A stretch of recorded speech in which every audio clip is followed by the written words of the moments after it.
2-3 நாளா எந்த நியூஸ் சேனலை திறந்தாலும், அது தமிழோ இங்கிலீஷோ ஹிந்தியோ, எந்த நியூஸ் சேனலை திறந்தாலும் கச்சத்தீவுன்ற பேச்சும் திமுக தமிழர்களுக்கு துரோகம் செஞ்சுட்டாங்கன்ற பேச்சும் தான் அடிபட்டு.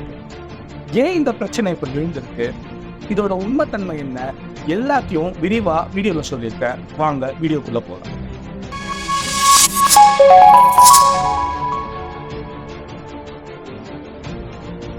ஒரு வாரம் முன்னாடி தமிழ்நாடு பிஜேபி கட்சியுடைய மாநில தலைவரான அண்ணாமலை அவர்கள் இந்திய வெளியுறவுத்துறை அமைச்சகத்துக்கு தகவல் அறியும் சட்டத்தின் மூலமா ஒரு கேள்வி கேட்கிறார். கச்சத்தீவு யாருக்கு சொந்தமானது, எந்த சூழ்நிலையில இலங்கைக்கு கொடுக்கப்பட்டது, இதுல தமிழக அரசாங்கத்தோட நிலைப்பாடு மற்றும் பங்களிப்பு என்ன அப்படின்னு கேட்டிருந்தார்.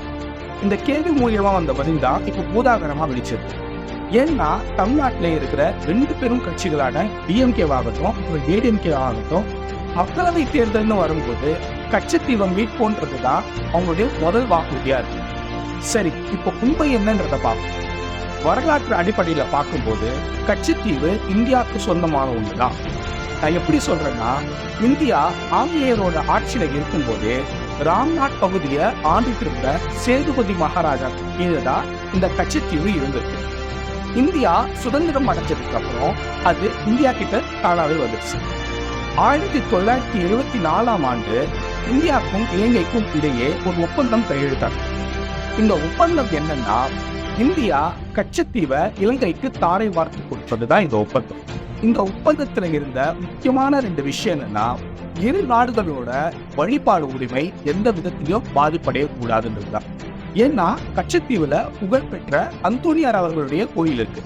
இங்க வருஷத்துக்கு ஒரு தடவை இலங்கை மக்களாகட்டும் இந்திய மக்களாகட்டும் 2 பேரும் போயிட்டு அவங்களுடைய பிரார்த்தனையை செலுத்துவாங்க. 2வது முக்கியமான விஷயம் என்னன்னா, இந்திய மக்கள் இங்க மீன் பிடிக்க எந்த தடையும் விதிக்கப்படக்கூடாதுன்றதுதான். இந்த தகவல் எல்லாம் பெரும்பாலும் எல்லாருக்கும் தெரிஞ்சிருக்கும்.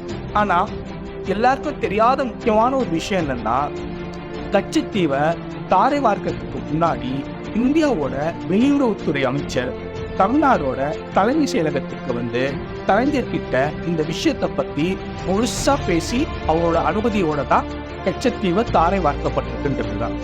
இதுக்கப்புறம் கச்சத்தீவை மீட்கிறதுக்காக திமுக பல போராட்டங்களை நடத்திருக்காங்க. எது இப்படி இருந்தாலும் உண்மை என்னன்னா, கலைஞரோட சம்பந்தத்துல தான் இந்த சம்பவம் நடக்கும். இது எப்படி அப்போ வெளியிலேயே வராம போச்சுன்னா, இந்த ஒப்பந்தத்தை போட்டது மத்தியில இருந்த இந்திரா காந்தியோடைய காங்கிரஸ் ஆட்சி. அப்போ தமிழ்நாட்டுல ஆளும் கட்சியா இருந்தது திமுக, தமிழ்நாட்டுல எதிர்கட்சியா இருந்தது காங்கிரஸ்.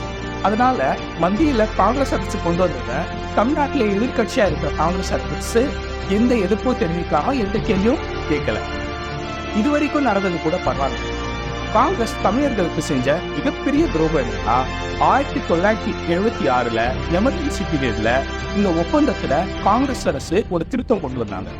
அதாவது தமிழர்கள் கச்சத்தீவு பகுதியில மீன் பிடிக்க கூடாதுன்றதுதான்.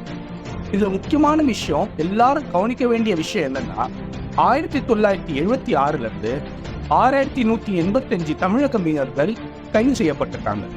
அது மட்டும் இல்லாம 1175 படகுகள் சிறைப்பிடிக்கப்பட்டிருக்கு.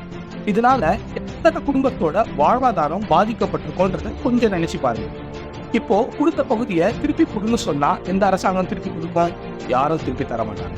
இது வரலாற்றுல எவ்வளவு பெரிய பிழையை ஏற்படுத்துச்சுன்றத பாருங்க. வேற ஒரு பயனுள்ள தகவலோட சீக்கிரமே உங்களை சந்திக்கிறேன். அது வரைக்கும் உங்களிடம் இருந்து விடைபெறுவது உங்கள் தினேஷா. நன்றி, வணக்கம்.